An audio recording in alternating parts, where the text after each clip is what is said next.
So there was a billboard for a new AI tool called ChatTJB.org. This billboard was placed in San Francisco. The tagline, the leading chat interface powered by AI. Oh, stop. So this billboard was only $6,000. So this billboard went up. It got about like 5,000 users to the website. And it's an AI bot. You ask it questions, you ask it for pictures, all these things. And it turns out they were all responses from a person. His name is Tucker James Bryant. He did this as a project, essentially. Okay. He put up this billboard. He just went around and now he's responding. Some were like asking for a picture of something, and he'd come back like 3 days later, like a MS Paint type of picture. Killed me. So freaking funny. After 3 days, it ramped up to 1,000 queries per day. Then after that, he put it on Instagram. That's when he actually got 5,000 queries per hour. Shit. Yeah, that's why I responded in 3 days. Fair. He's like, Yeah. shit, what the hell did I do? The thing that actually stuck out to me, billboard works. Dude. Billboards work. $6,000? Fuck it, we'll pay it right now. Let's do it. I'm not even freaking joking. It's insane. Shit. Welcome to episode 73 of Notorious B2B. Shit, that's bars. Bars. I was going to say bars. Bars. Serious bars. Okay. Why are you leasing a car instead of buying one? Because every time I buy, there is an issue. I can't deal with the issues. I can't deal with it. Over it. I didn't take you for a lease guy. We lease one, and then we have the other one is like a 2012 Chevy Cruze or whatever. Okay. And it's just like every other week. Engine overheating. Fuck off. Like, what do we do here? Nash makes fun of me because I think Chevys are notorious for having issues. His dad worked as a car hauler for an American company that would transport American cars, so Ford or Chevys. And so they felt like they had to drive a Chevy because he couldn't pull into work with with an Asian make car or something. In the 12 years I've been part of this family, it has been nonstop issues. I mean, they just got a brand new truck. They've already had issues with the transmission. She just got like an Impala a few years ago. Every year there's a freaking problem, multiple. And just now she was just telling me again, I'm like, just try a different make, just one time, try something else. Try a Toyota one time. To be fair, mine's 14 years old and I am the worst at taking care of a car. Why? Like, what do you mean? Like oil change? You don't do any of that? Fuck. I can't be bothered to do that. I can't be bothered to do that stuff. Are you like pretty handy into I'm very handy in the house. Yeah. It's just, I've never been a car guy. I just don't care. Okay. Like, even if we can get whatever we want, fucking cool car sounds terrible to me. I can give two shits what I drive. I don't drive enough anyway. So true. Yeah. And I trash it. It's just my fucking dump car. Dog gets in there muddy. Don't care. Wow. And you don't clean it out? I'll vacuum it here like once a year. I don't care. They got towels in there. Like, what's the lawn care situation in your house? Are you pretty you're like into that? Are you into it, or you just like bare minimum? No, I'm like, I'm into it, but I'm not. I wouldn't. You can't pay me to garden. Yeah. I'll pick weeds, but you can't pay me to garden. I care less about that. Yeah, we're not big gardeners either. Yeah, and like Nash is somewhat petrified to use anything, and so we are literally the only house on the block that just has a ridiculous amount of weeds. I'm like, why aren't you spraying the fucking weeds? So I feel like it's something I'm going to have to take on eventually, and he's not going to like it. Because while we're partners on the business, we work terribly together. If we're both working on something, it's awful. It's fucking awful. We're immediate argument. Immediate. All he did this morning was write a list of things for me to do and check on. And I was annoyed because I'm like, don't fucking tell me what to do. But it's just like, he's like, listen, the key to entrepreneurial success is delegation. I'm like, fudge off right now, immediately. Okay, so in our ruthless prioritization, we have some cool new updates for you this week. Big updates. There's been some movement. Summer slowdown is speeding up to the end of summer. I can't wait for my kids to freaking go back to school so I can put in more than 1 hour of work a week. But Tim, kick us off. What we got going on today? Urgent all hands. First up, big acquisition. Bending Spoons. Half of you are like, who the fudge is Bending Spoons? Yeah, I'll tell you in a second. I have no idea. I'll tell you in a second. No worries. Bending Spoons did buy Airtable though for $1.28 billion. Sounds like a lot. Yeah. Sounds like a lot. The story is actually that at one point, Airtable was valued at $11 billion in 2021. So them being acquired for $1.28 billion is actually piss take, actually, I would say. Oh, no. It's tough for them. It's a glorified Google Sheets anyway, so. Okay. All right. Wait, first. You use Airtable, don't you? I love Airtable. I love Airtable. I used it when I was in-house as my teams, like project management, forecasting, all of it, assignments, external vendors. I used it for everything and I loved it.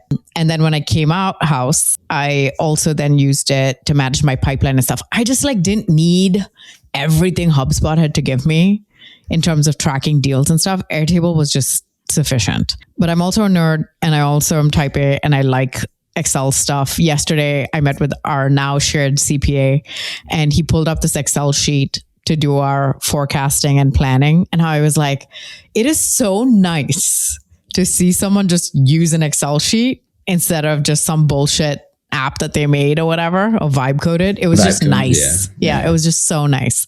Bring it back.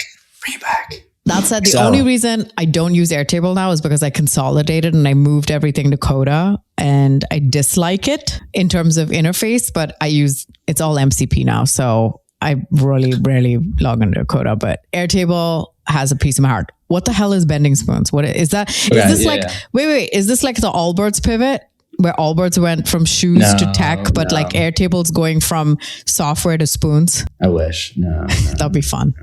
What is it? I guess you can classify them as a PE firm, but Bending Spoons, their tagline's this: we acquire and improve iconic products. So it's like they basically acquire a bunch of, they got some notable names: AOL, Eventbrite, Evernote, Meetup, StreamYard, Vimeo. I mean, some big names that they bought over the years. Okay. Other than Vimeo, everything else sounds like they might have bought them and then they died. Are the other companies still around? Meetup and Eventbrite and Evernote, Evernote, yeah. Evernote? I haven't heard the words Evernote in like 6 years. That's a tough one. Yeah. Okay, that AOL? one got big because of Tim Ferriss. Let's not. They were big. Okay. Like, are we really putting that in the logo garden? AOL? I'm saying names. I didn't say brands today. I'm saying names. Okay. All right. Notable brands, past, present, and future.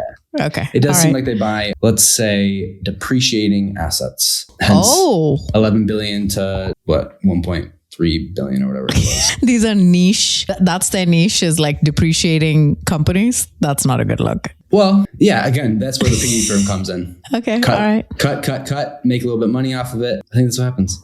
Okay. The name slaps. Let's give them that. I'll give them that. Bending Spoons. Just bending. Yeah. I hope they don't keep going. Cute. Okay. So moving on.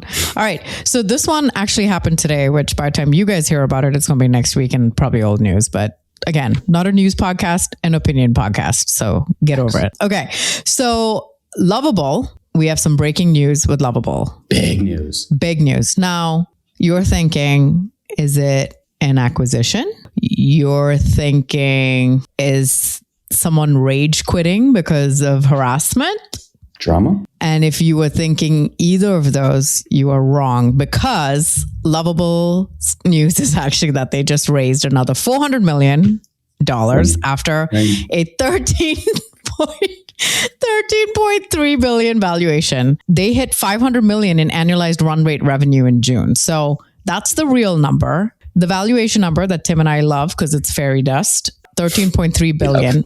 We will say this, which is, it did double. It was like the last round they got was just in December, and it was for $330 million. And that valuation was 6.6. So they are more than double right now, which is insane. Yeah, it is.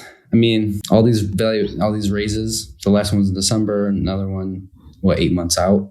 The only thing I know from what I read on Reddit is the CEOs aren't going to make crap. The founders are going to make nothing. It's getting just really dilution, raising dilution. That's all I'm saying. I could be wrong. I don't know anything about that world. Yeah, I don't either. I like pretending I know a lot, but I don't. The couple of things that I keep thinking about, or when I thought about when I heard this, was one, Elena, I still vividly remember when she announced that she was joining Lovable. And it was just at the inception of Lovable. We were all just starting to hear about it. I hadn't even tried it out yet at that point. And obviously now I'm a customer, so I get it. And then once they launched, I was like, wow, this product is brilliant. But then at the time, Claude didn't have Cowork. It didn't have Claude Code. Codex didn't exist. None of those things existed. And then when that happened and everybody started vibe coding using Claude Code and Codex, I was like, oh, Lovable's cooked. They're cooked. And then we saw Lovable change their positioning to go into agents. So they do agents now. And I'm like, well, you know what? Why would we use this when I could be more efficient and use Codex tokens? And we talked about that. But then you were like, yeah, I did it. Then I had to go freaking create a GitHub account. Then I had to go do all of this. And I remember Kaylee sending a screenshot of the dashboard that she created and I wanted to recreate it. So I recreated mine in Codex. And then I was like, oh, you're like, show me the link. I'm like, well, shit. Now I have to go do this GitHub hosting, like try to share it with you there. Then GitHub got hacked with everybody's projects that are in there. There was like a whole bunch of shit. And guess what I found myself doing? Going right back to Lovable, hitting up the MCP for Coda, just like I did with Codex, told Lovable I gave it a screenshot of what I built locally. And I said, can you just rebuild this for me? It did it all in the chat. It's live. It's got its own URL already. I do the Lovable hosting. So it hosts it just with me hitting publish. That's it. Publish. The end. Yeah. Our docket, Lovable, publish. I hear you. My qualm with it is that it says notorious B2B docket dot lovable dot app. Yeah. That's so annoying. No, I could right now move this over to, I'm just not doing it. But I know. We own Notorious B2B. All I have to do is just change the DNS to point to this. That's it. But it's like, we could give someone the link for the Docket app and they could go right now without any GitHub bullshit for me to publish it. If I want to do a change, I don't have to push to prod and do all that shit. It's doing all of that shit on the back end. So I just keep it on this because there's no reason for it. But I could very easily add it to notoriousb2b.com/docket backend, whatever we want to call it, or a subdomain, docket.notoriousb2b.com. The one thing I will say about Lovable, it's just like any chat, you keep going, it starts to get, when you prompt something and reprompt, it just starts like getting a little tired and not listening. And sometimes the app gets like disobedient. So there are some things like that where I'm trying to create a backend and then I try to simplify it. It's just not doing it for our VAs and like all of this stuff. That's where it kind of gets annoying. But I still enjoy the product and I still use it, and good for them. That's all I have to say. And this episode was brought to you by Lovable. No free plugs. Just kidding. Lovable, pay us. You clearly have a lot of freaking money now. Hello. Lovable, too much money, yeah? Moving on. Let's noodle. It's a noodle. Let's noodle. We have a lot of noodles this week, actually, and they're quite interesting. So the first one, I'm actually kind of excited about this one. A little bit excited. Why? I'll tell you after I pull up the post and we go through it. Okay. So I don't know if you've heard. Actually, I don't know if you've heard because I've sent you lots of things in the DMs, but I don't actually know if you read them. Because when you send me stuff, I don't really read it until docket day. Not all the time. All the time. Okay. So Brendan Hufford, he's one of a few people that posted about this, but we love Brendan. I'm going to read his post. So Brendan says, breaking, a week ago, Claude announced watermarking all of their texts. How much of your website was touched by Claude? Are all those pages carrying a signal that we cannot remove? If you're working with Claude, we got to talk about this. What happens when Google can read these watermarks? What happens when AI search engines like Perplexity, GPT, Gemini can detect which pages were generated by Claude? Does your content now get downranked, filtered, or flagged? Does your AEO strategy fall apart because the AI engines are deciding whether they can cite you knowing that they were all machine written? We don't know. And he has a screenshot here of the Claude support where they announced this, and they said, number one, embedded watermarks in text. So it says, when a supported Claude model generates text, it weaves an imperceptible watermark directly into the text itself. You won't see it, and it doesn't change the meaning, quality, or readability of Claude's response. Because the watermark is part of the text, it will travel with the text when it's copied and pasted elsewhere and may persist through some editing. Watermarking will be applied at the model level, which means it will be present no matter which Claude product or surface the text comes from. So in essence, people who are copying and pasting content from Claude, even a little bit, like you take first draft and you edit it down, or you add some edits and add some stuff, that watermarking is going to exist when you copy and paste. And then you're pumping out blogs, pumping out landing pages, pumping out ads, and they're all going to have this little tag essentially that tells other LLMs this was machine generated. But that said, we don't know what the impact of that is yet. But if Google is smart, right, or search engines are smart, they would detect how much of it is AI generated, like who's the pangram or whatever that we did last episode, where it's AI detection. They'll be able to tell with further accuracy how much of your shit was written via machine. Okay. Yeah, I mean, it should be easy because LinkedIn, I think we talked about this, LinkedIn will flag an image that's AI and have a little like AI bubble at the top left. Yes. Should be able to do that. Yeah. In theory. We don't even need the AI slot button anymore because it'll just say butthole thing. Little butthole logos. Little butthole logos that all the AI have. Yeah. Puts in the top left or right or whatever it is to tell you that it's AI, right? Yeah. Yes. And part of me is kind of excited about this because this is good. I think that, at least from a LinkedIn post perspective, I think that it's good if we are able to determine from the people who are just straight up writing or editing. And then the other side of it is like, sometimes, like here's how I never use AI really for my LinkedIn posts, maybe for like a talking point, a first draft or whatever. But say you're quoting something from a first draft in the transcript or whatever, and you copy and paste that over. So what people are lazy, right? Like humans are lazy. So they're going to find a way to efficiently work around this versus just like starting from scratch. So is it going to be a situation where now instead of copying and pasting the text, they're going to manually just copy and paste it by typing it? I don't even understand how it survives the copy and paste though. Okay. So if you zoom in pixel wise, probably to the text, there's probably a watermark in there. It's like a QR code thing, essentially. Not even QR code, but there's probably like some kind of determination in the pixels. Like a character thing. Yeah, like a character thing. Yeah. It's like inside the R. It's like if you zoom really far in, you could probably, I don't know if it'd be visible to the naked eye. It's probably not. Yeah. But there will be some kind of markings in it to determine that, it's written by AI. Hear me out. Okay. I have the fix if anyone's looking for one. Oh. Maybe. I don't know. Okay. But say you do it. I'm just a hypothetical scenario. You write it out. You have Claude do it. You have the text there. You don't copy and paste with your cursor or anything like that. You take a picture of it or a screenshot with your phone. You know how Apple, you can easily copy and paste from that picture? Yeah. Screenshot, copy and paste from that picture, put it into notes into wherever you're going. Okay. Then with that, I don't know. I don't know if that would get rid of it or not. So then don't use AI at all. So once it creates it, we'll bring Zapier back. Zapier kind of like died off when AI came because everyone's like, oh, I can just automate everything with Claude Cowork or Codex. Bring Zapier back. Zapier will set up the automation to screenshot everything, organize it. You just do that code though. From an automation. And then copy and paste from the images into text. Yeah, but no one's paying that model. No one's going to be paid per zap. No shot. Oh yeah, that's right. Per zap. They're going to have to change the model. Or dual screen. You got it over here. Type it out. That's what I'm telling you. I'm telling you, people are going to type it out.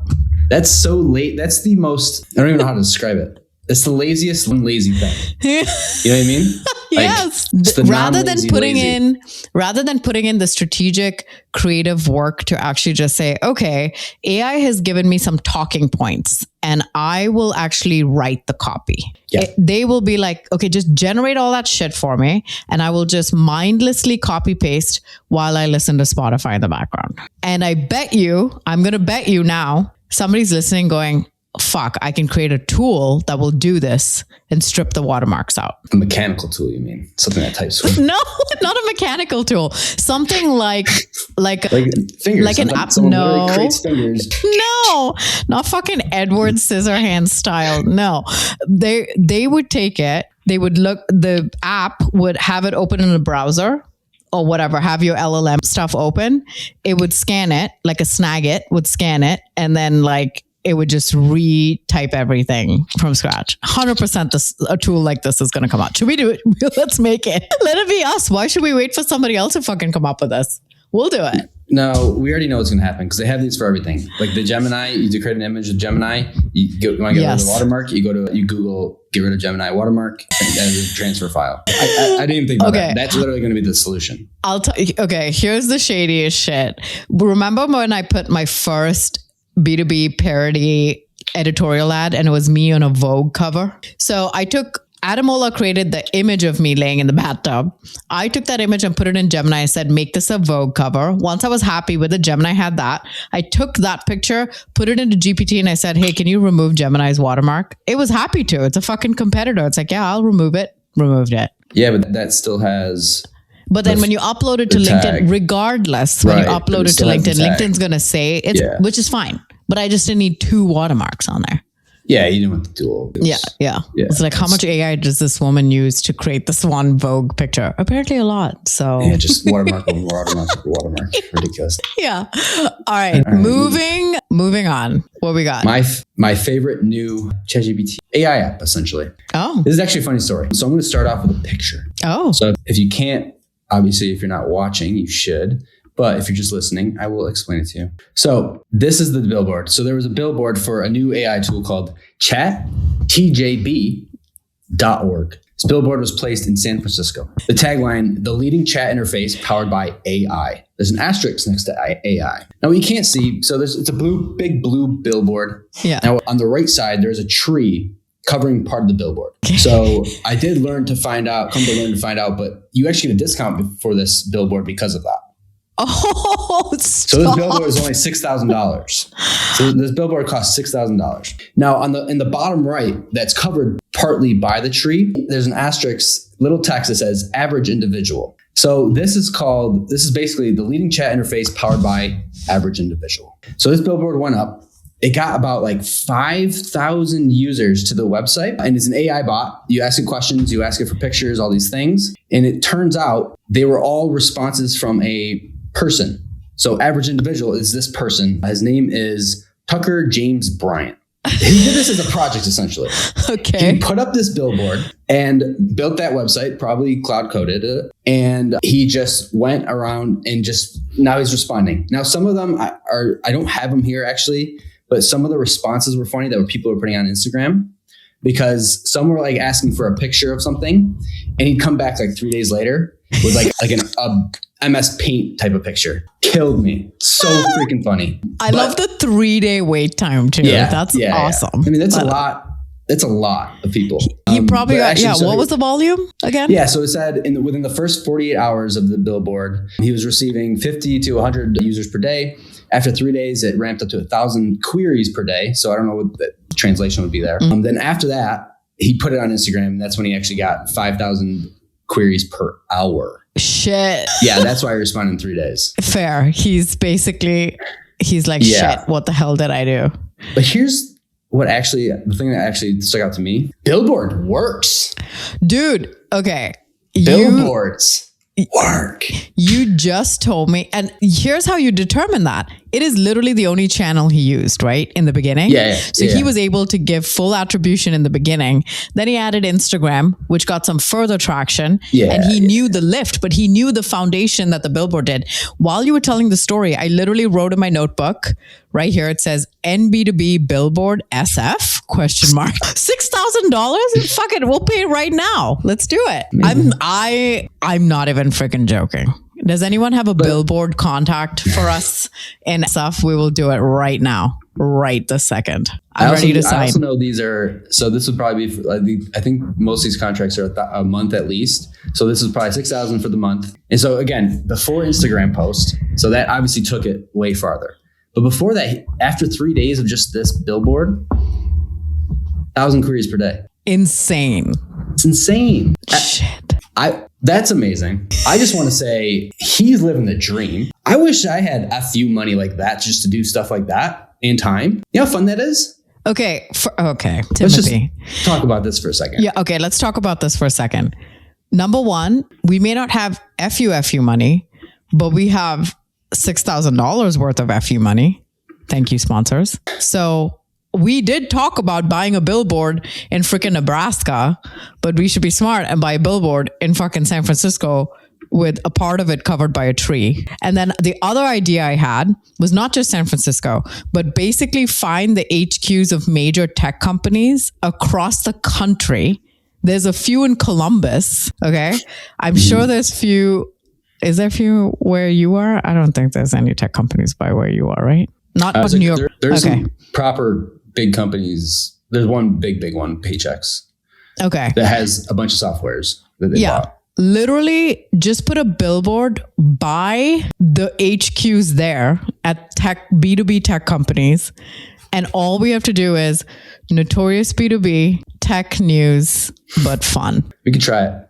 Let's try it. Before I forget, I found that the Instagram post about the drawing. So this person, this lady, whoever did it, she basically asked him, let's see your, she had TJB, let's see your best drawing of a cat. Took him 3 days to respond. And it's like, you can't see, it's very scribbled cat, like a terrible cat. Terrible looking cat, for sure. It's so cute, though. It is. It's funny. The 3 days is hilarious. The 3 days is absolutely hilarious. Oh my gosh. I'm like booming with that ideas. Thank you, Tucker, because you've given us something to truly noodle about. The question is, what do we do? I think that, outside of just like plastering the name, we should do something super funny and interactive like that. That's what I'm saying. Like, we got to figure out something, because we could do the podcast thing, but like, can't track it. Like, this is like so trackable, like so fun and trackable. Yeah. And just like funny. Yeah, it's cat true. Killed me. Yeah, that was good. Okay. All right. Well, we'll come up with ideas. If you have ideas for dumb shit we should do or promote via billboard around tech companies, let us know. We are completely open. If you saw my post about Tim and his birthday yesterday, which 2 days ago, belated birthday. I said that one of my favorite parts about Tim is that every time I give him an idea, he doesn't even wait to think about it. He's like, I'm in. It's like an almost immediate response. And so give us your worst ideas, because we're in. We're in. All right. Next up. Here, okay, I kind of have pride in this story and I have nothing to do with it, but I'm going to take a little credit because the first time I heard about this company in our group chat, I immediately messaged you guys and I said, this is a big legal issue and it's coming. But nobody fucking listened to me. And then lo and behold, they're getting sued. Okay, so AI note takers Otter and Granola are getting sued. Not surprising. Also, another BHuff post. Is he taking up what's Michelle, whoever that we tend to cover? He's kind of taking her strategy a little bit. Like, I'm keeping up with, the latest and greatest, potentially. All right, Brendan Hufford, round 2, because we love you. Okay. AI note takers are getting sued. The latest is Granola. If you're using an AI meeting note taker, aka literally all of you, you should read this. Before I get to both lawsuits, marketers, please hear me on this. A big part of the lawsuit is the marketing copy. It might be the thing that buries them, and it wasn't even their main selling feature, which is what irks me. I'll explain here in a sec. So the first lawsuit is against Otter. The complaint alleges that the bot kept listening after calls ended. Otter retains transcripts indefinitely. They use those transcripts to train their speech recognition and ML models without disclosure. The second lawsuit was just filed July 30th against Granola, and this one is wilder. Granola's whole product is that it's invisible, and Granola is the one that I was talking about when we talked about it in a group chat, MCP hookup, all that shit. I said, wait, how is Granola getting consent? And the group chat was like, oh, I don't know. And I was like, okay, are we going to look into it? So I immediately went and looked up the terms, and it basically put it on the customer and said, it is your responsibility to get consent from the people that you're recording, not ours. Seriously, that I know, I can just picture it in my head that all the people who work at Granola, the co-founders or whatever, if they have a legal advisor, whatever, they're all sitting at a board table and they all decided, how do we get around GDPR, CCPA, and all the other fucking rules? Oh, we'll just make it the customer's problem. Okay. Talk about customer first. Okay. No bot joins the call. No one on the other end knows that they're being recorded. That's the feature. And the lawsuit says that's a legal problem. And so he said, the thing that bums me out is that it was easier that made us love Granola, myself included. I get zero value out of other people not knowing they're being recorded. I get tons of value out of not contributing to the 12 wonky AI note bots on every call. It's true. It's a better user experience to use Granola, right? It just is. Sometimes I'll get on a client call or whatever, and like they don't let the note takers in. The clients are just sitting on there. Oh, great. You're sitting there still recording them when it's like their company policy. There's other issues like two-party states. Ohio is one party, so I don't have to tell Tim that I'm recording him. But Tim also has to be in Ohio. But if Tim's a two-party state where you have to disclose that you're recording him, then I have to tell him, hey, by the way, I'm recording this. Which is why they have those telemarketer calls, which is like, hey, just FYI, we're recording. What? What if I have a PO box in one of those states but I live in the other state? I think it's wherever the act is happening. What if I'm in that state? You know, there's like the state that has like the 4 lines where it's like, you could be in 4 states at one time. What if I'm like standing right there? The two-party state takes precedent. Boo. I know. It is. The reason why I know so much about one party and two party is because we implemented CallRail many years ago when I was head of digital, and we were recording all the calls that were coming in to see if sales was picking up. And what we found that sales was not picking up the call. And then sales got mad because they're like, wait, you're recording our phone calls without telling us? And then it was this whole thing. And then we had to get into the legal. Anyway, so that was more internal politics, but it allowed me to get a lot more with the, outside stuff. So anyway, so remember when Granola did their Spotify rap campaign last year? I was like, did they really just take every single customer stuff and run it through AI models? They didn't ask for any customer consent. They didn't ask for any recorded parties' consent. And that's sort of wild. And then he had a screenshot of the actual allegations. I actually saw this and I said, oh, mine's a top comment. How nice.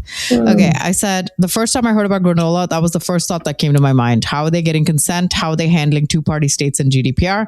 The answer, they're putting it on the customers. No thanks. And then there were some people who responded, and people were like, yeah, I was wondering the same thing too, yada, yada, yada. So Granola has been, I signed up to check it out, but I also still have Fathom on my calls.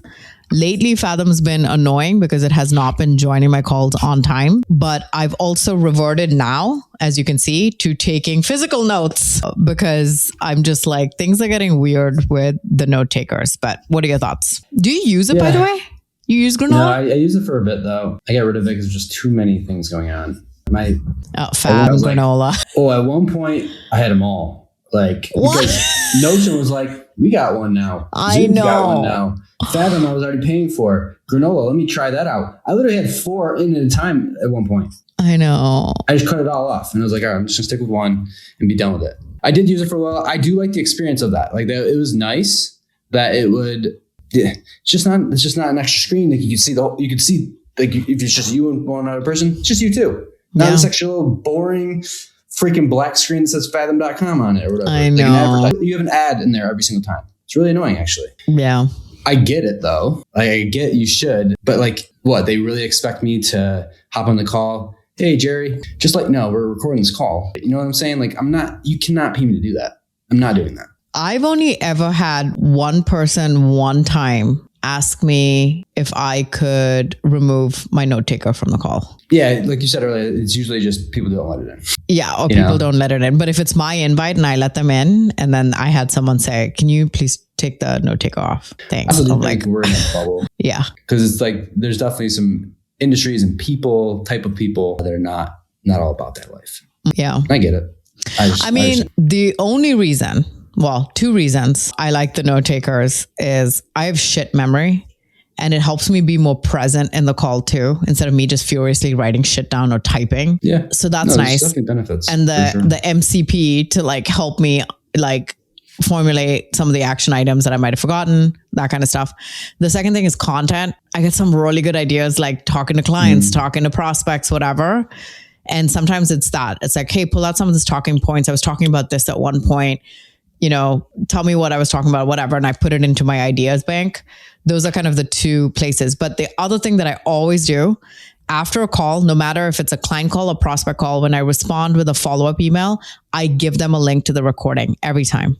Every time. I'm like, the call transcript and recording can be found here. Just so so it's like part of my template where it's like, hey, it's here.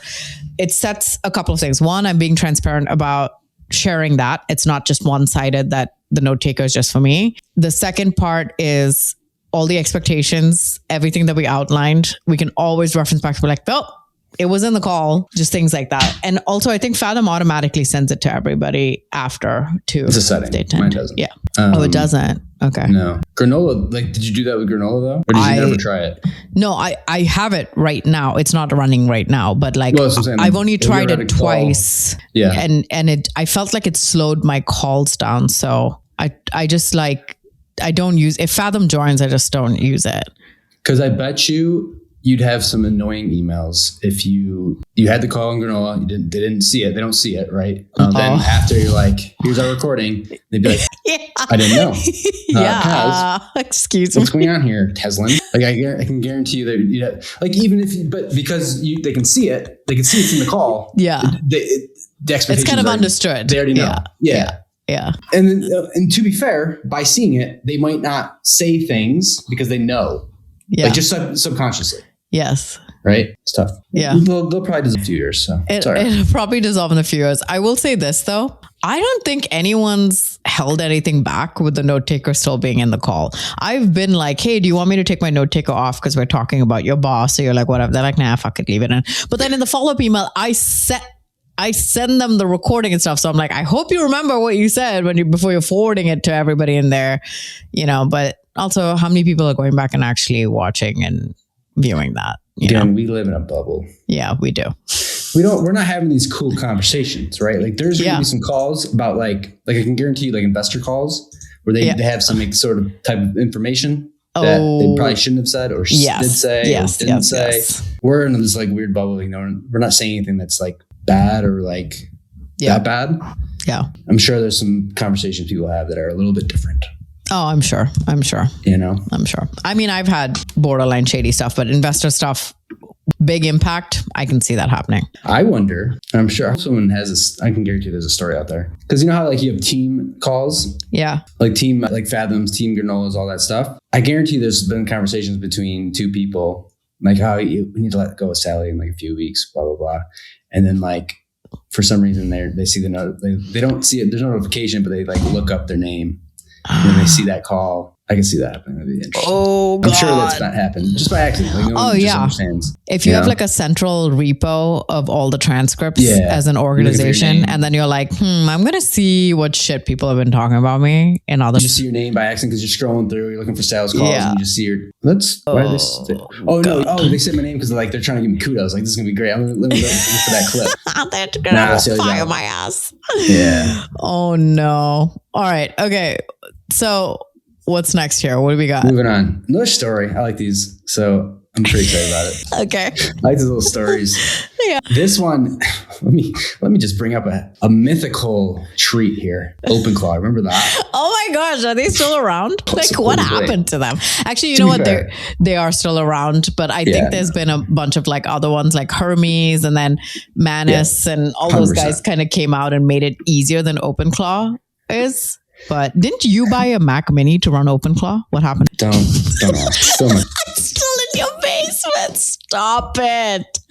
Turns out you do a lot of stuff with Claude code. Like you don't need it. Oh, it's just sitting in my basement. God. This is the curse of being an early adopter for you. I'm kind of like early majority. You're an early adopter, and this is the shit that happens to you. I'm a little sporadic sometimes. Yeah. I was about to do it. Then someone's like, yeah, I'm just doing this with Claude. I'm like, Claude, you're telling me I need to buy that. What the? Regardless. Oh my God. Maybe I have to bring it back out after this. Oh my God. Okay. So actually, to be fair, this is a Australian story where this happened. So maybe it's big outside of the US. Wow, we're going global. Okay. International news now. All right, let's go. Let me just set the stage here. So this person, I don't even know if they mentioned his name, but his name's Andrew. Let's go. His name's Andrew. He actually works at AI company, so he's very sophisticated. He does all this stuff, but he started experimenting with OpenClaw for personal and business stuff. Okay. So he's got the OpenClaw going, and he's like, giving it all these tasks. And one of them was like for the local gym he goes to just to work out. He told it to book him a class. I think it was. Yeah, it was a class.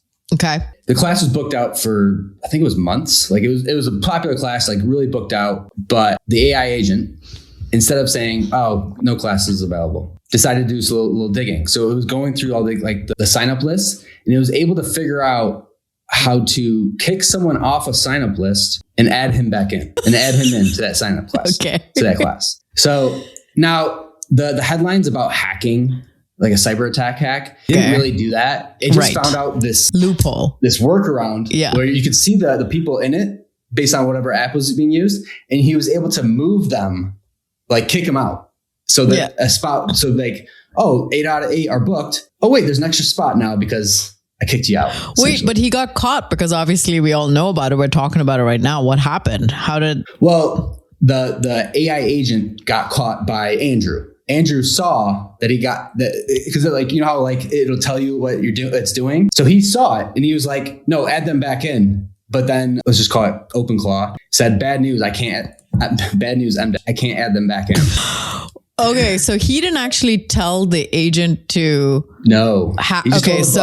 Book. Oh, he said, just book me on this class.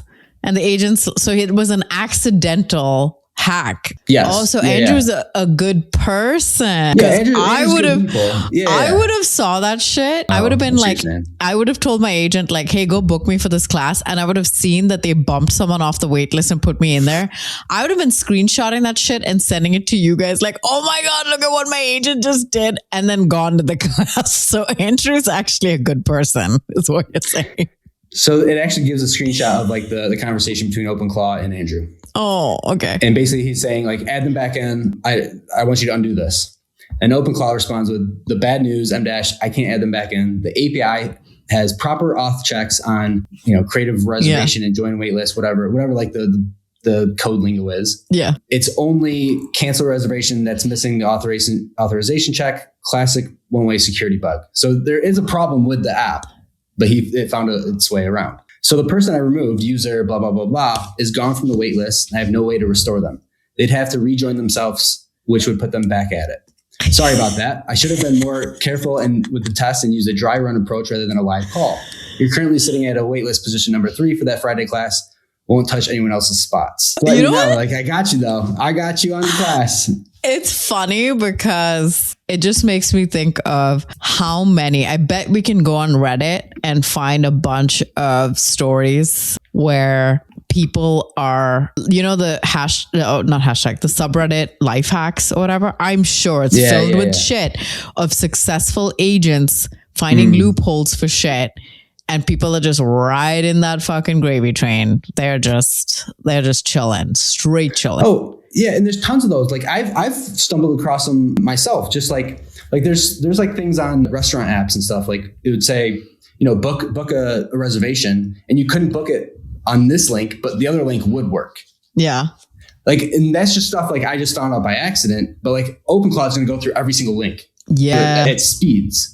And then once it finds that out, because they're learning, it's going to do it for every restaurant ever. Like if you ever ask it for a reservation, it's going to do it for every single one because it learned that one time you were able to get a booking by doing that. Yeah. Oh my God. I don't have the time to do that. I don't have the patience is more. Yeah. I have time. Just the patience. Crazy. Wild. Good for you. So smart. Sometimes I'm like, man, what are we spending our time on? Go get that Air Mac out. I just want to find out what I can do in similar situations so I can talk about it and be on ABC News. That's essentially what I want to do. Yeah. That's all I want to do. So my former boss, she freaking went wild with the stuff, but she's a tinkerer. So she loves this shit. So like AI came out. She's like, she used to watch these soap operas on YouTube. It's randomly got into like Thai soap operas or something. And she's watching it and she goes, I bet.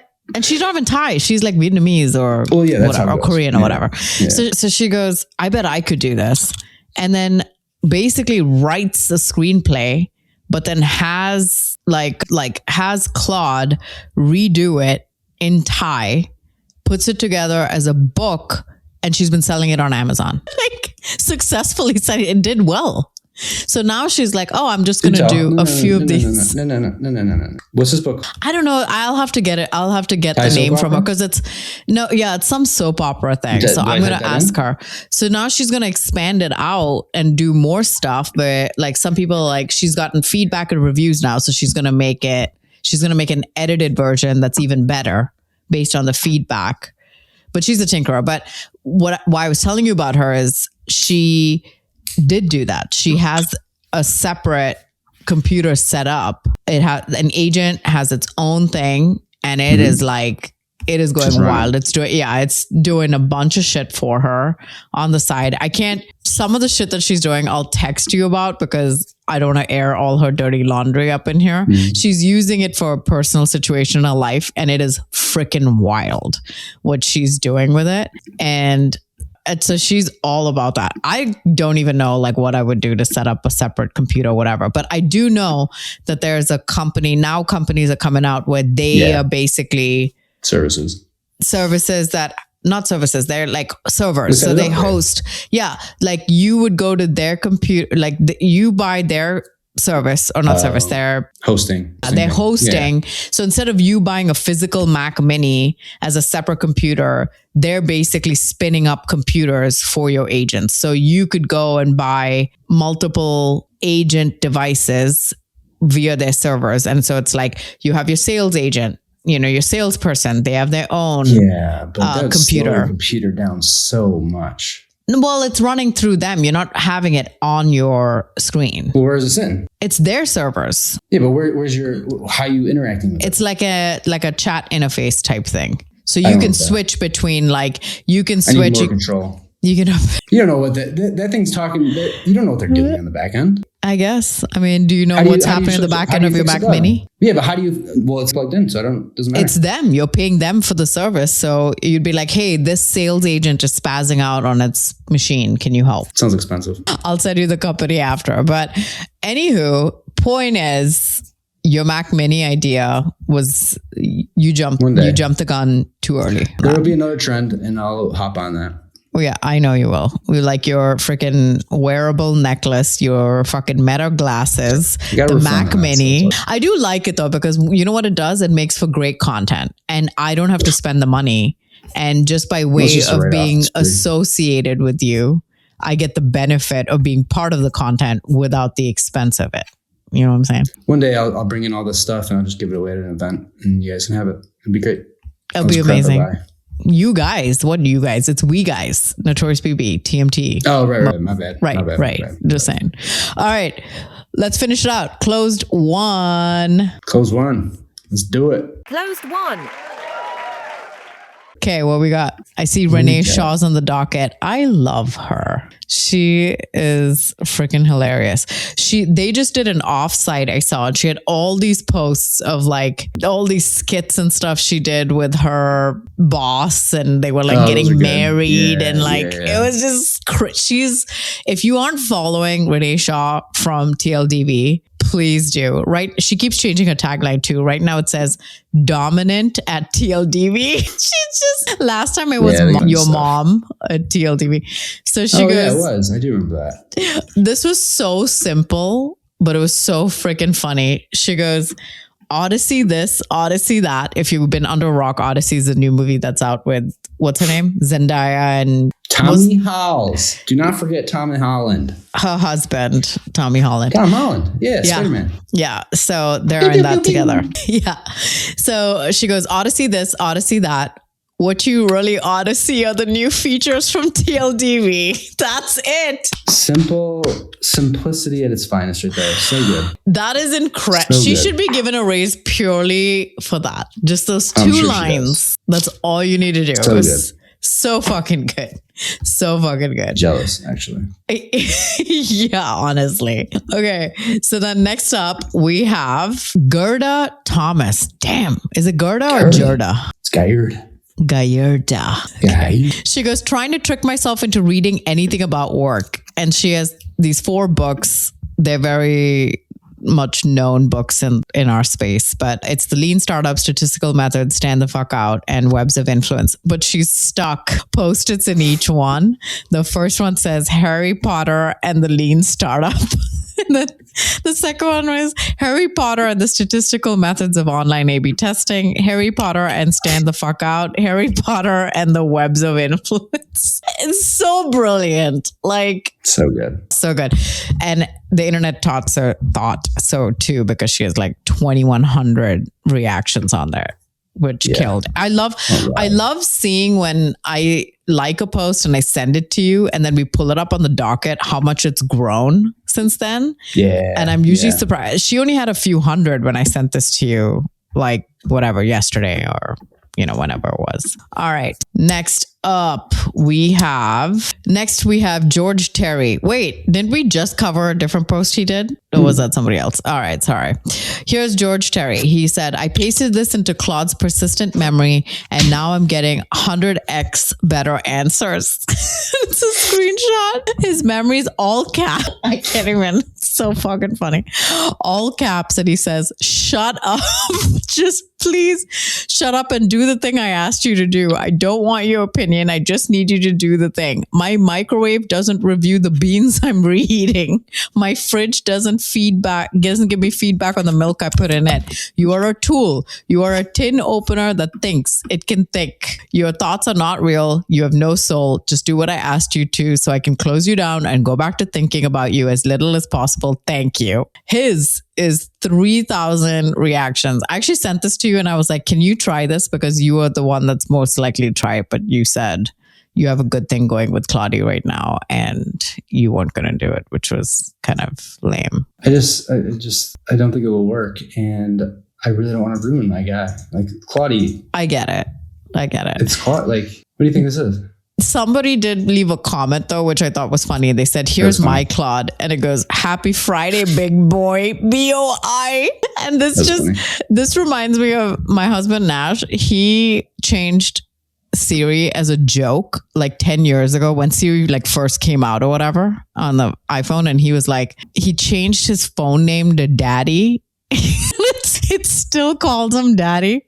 So now and also he changed the voice of Siri to be an Indian dude.